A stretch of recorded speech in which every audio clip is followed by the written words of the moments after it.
Robyn is a world champion eco-challenge adventure racer, a former corporate sales expert, a full-time San Diego firefighter, a 10-time Ironman triathlete, a New York Times best-selling author, a 3-time Guinness World Record distance paddler, and a proud owner of 2 bionic metal hips. Robyn's a badass. Now, I could stand up here and go on, but Robyn and her teammates have a resume so long with all of their accomplishments that I think it's easier to just watch her in action. Let's watch this.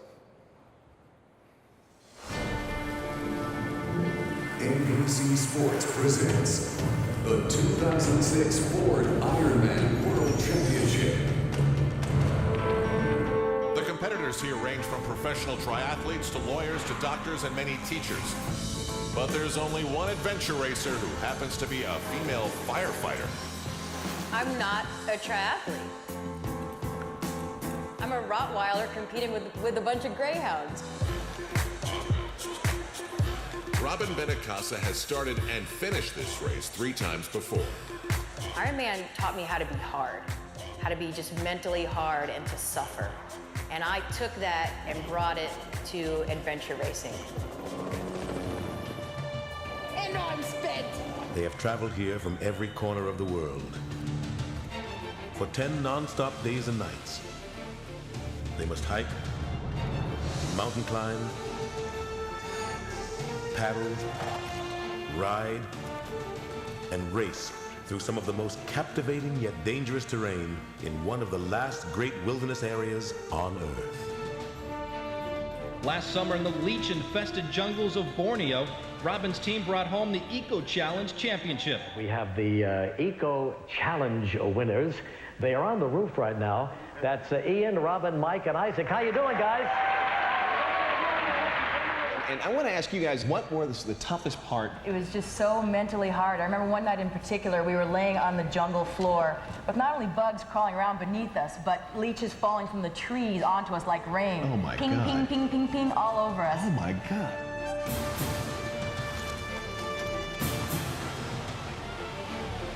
This is the world's toughest adventure race.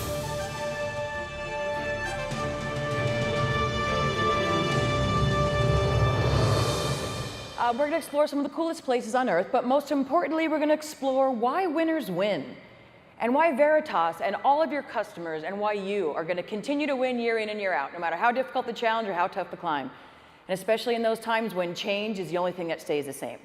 And I want to share it with you guys today in the most fun way I can, and that's using some examples and stories from my super ludicrous sport of adventure racing. Has anybody here ever heard of adventure racing, just out of curiosity, before like 1 minute ago? Yay, I saw 3 hands, yay. It's actually a lot per normal. Usually I get like the half a hand and they turn to their buddy and go, oh no, that's the amazing race. I've never heard of adventure racing. It's a sport that was invented by a crazy, awesome Frenchman and popularized around the world by a little-known guy named Mark Burnett, who started Survivor. And it involves small teams of men and women. You have to have 1 man and 1 woman on each team. And the race director will ask you to meet in the middle of the most remote place they can find on Earth, hand each team a set of maps and compasses and rules, and say, ready, set, go. See you guys in 600 to 1,000 miles. Whichever team gets there first wins.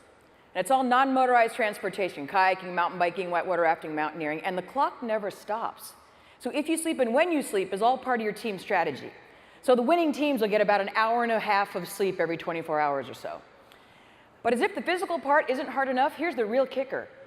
Everybody on the team has to remain within 50 yards of each other from start to finish. I mean, there's not that many people in our families that we want to spend that kind of special time with, right? And if you cross the finish line without even 1 teammate, your entire team is disqualified. So based on the rules of this ludicrous extreme sport and the fact that we couldn't achieve individual success without everyone on the team succeeding, which probably sounds very familiar, right? Most important thing that we learned out there is 0 to do with sports. The most important thing that we learned out there is something that you guys learn out there, especially you guys in the field as well, every single day. And that is the secret to long-term success is to play less as an individual and more as a team. As a coach, you play not your 11 best, but your best 11. So does anybody out there want to be an adventure racer when they grow up now, after that charming description, the video with the leeches? No, you're all too smart. and you're building an information management galaxy. You have things to do. But guess what? Every single day, according to Fast Company magazine, who actually inspired this presentation when they featured our team in an article called Extreme Teamwork for Business, every successful business person is in an adventure race every single day of their lives, right? Small teams of men and women, endless series of checkpoints, nearly impossible goal, extreme time pressures, constantly changing industry conditions, and with the goal of doing it better than anybody else in the world. Hi, Team Veritas Adventure Racers. Yeah, this is not a sprint, baby. This is an endurance race, right? Yeah, if you want to go fast, you can go alone. If you want to go far, you got to go together. Yeah, so why do winners win? And how do we continue to win for Veritas and your customers every single day? Well, the first reason is that all of you have a hell of a lot of courage. What do great winners know about courage? Well, great winners have a core belief every single day that they were meant to be successful. And they also have that higher sense of purpose, their why. What is your why? Maybe it's about rocking the red. Maybe it's something bigger than yourself, showing your clients and customers who you are as Veritas. And they also have guts from a couple different perspectives. That going the distance, quietly persevering, unwavering in your patience and faith, but then taking calculated risks and shattering the norm. But I'll tell you one thing we learned for sure about courage in these crazy adventure races. By definition, courage starts when the fun stops. Or as one of my teammates so eloquently put it, we don't get to find out if we're really courageous until this race starts sucking. I mean, in our case, we're standing at the start line, the sun is out, we're high-fiving each other, we're wearing matching outfits, we're all cool, we're adventure racers. Then about, 12 hours later, there's sideways hail, we're covered with leeches, we're bleeding, we want to strangle each other. That's when we decide we're really courageous and we're committed to this finish line. So this first clip I'm going to share with you guys is our team in the jungle in Borneo, where the fun had stopped for us about 5 days earlier. And we're racing Team Intersport, which is the top French team, and you'll sense that as a theme throughout this entire presentation. In these years, it was always us and Intersport at the front of the pack, and we had a really fun, friendly rivalry with these guys. So day 5 of this race, we go running into this caving section, and it appeared as though all we had to do was run into these caves, ascend up these ropes, run down this ridgeline, jump on our boats, paddle 60 miles to the finish, and we're going to win the Eco Challenge. Woohoo! Well, not so fast. We go running into these caves, and incidentally, our first step in the caves, up over our knees, you guys. What's at the bottom of caves? Yeah, bat guano. Bat poop. Which has nothing to do with the story, just adds flavoring. All right? And it's 120 degrees out. And this section was a hell of a lot longer than it looked on the map.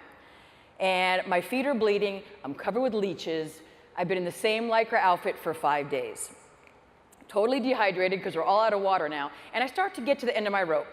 And sometimes when girls get to the end of our ropes, we cry, yeah. There were no shoe stores around. So there I am crying at the front of the World Championships. And my teammates are running down ahead, and now our competitors are running down the ridgeline behind us. And I'm standing there dead still because I can't keep walking. I'm going to die. I can't see because I'm crying, and there's a 1,200-foot drop on both sides of this teeny tiny ridgeline. And finally, Mike realizes I'm not down there with the rest of the team, and he starts trucking back up the ridgeline. And I'm bracing for impact.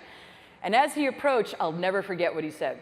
He said, okay, Rob, I got a wife and a daughter, and I know that you people have to do this. And they said, but there's a difference between people that are going to win this race and people that are going to lose. And it's not that people that are going to win the Eco Challenge aren't crying. It's just that people that are about to win this race are crying, and then he grabbed my hand and said, and they're walking. And bless his heart, he held my hand. We all held each other's hands as we cried and stumbled and made our way down that ridgeline the next several hours. And I realized the man is right. Being courageous doesn't mean you don't have a hard time. Being courageous means that you cry as long as you keep walking, right? So here's a quick little clip in Borneo. On the ridge to Eton Peak, the lead teams are learning that things are not always as they seem. There's a fake, forced summit. It'll be soul destroying when they get there and realize they've only gone a third of the way and now need to descend and climb higher and higher than ever before. It just takes such courage to overcome the expectation of something being easy and then to find out it's really, really hard. That's what Eco Challenge is all about, though. Digging deep in your soul and keeping going. It's a race about character. To dig down that deep with 3 other people and to have them love you and support you when you're nasty and disgusting and you're crying or you're scared, knowing that your 4 hearts and your 4 minds are one heart and one mind is such a bonding experience.